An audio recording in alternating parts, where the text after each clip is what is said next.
que j'ai observé, ce que je crois, c'est que les partis écologistes finissent toujours par servir d'alibi. Et que quand on veut changer les choses en matière d'écologie, il faut le faire à l'intérieur des grands partis politiques, il faut le faire à l'intérieur des majorités. Moi, c'est ce que j'ai voulu faire à l'intérieur de mon mouvement politique, en étant le rapporteur de la Charte constitutionnelle de l'environnement, en lançant le sujet santé et environnement à l'Assemblée nationale quand j'étais députée, ou en travaillant sur le Grenelle de l'environnement quand j'étais secrétaire d'État à l'écologie. Pour moi, c'est comme ça en fait qu'on change le monde, c'est à l'intérieur du système, en le transformant.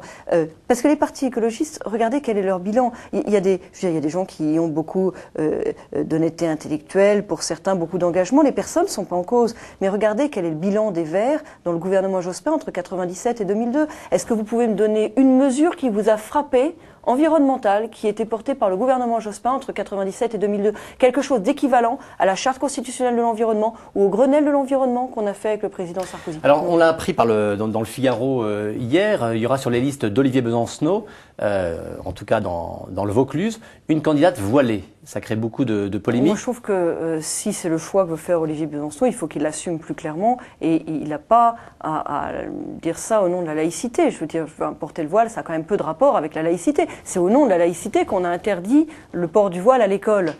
Donc, porter le voile, c'est quand même pas franchement faire acte, faire démonstration de laïcité. Il a tout à fait le droit de choisir d'avoir une femme voilée sur ses listes, elle a le droit de choisir d'être voilée, mais qu'on n'aille pas dire que c'est un formidable signe de laïcité, ça c'est pas vrai.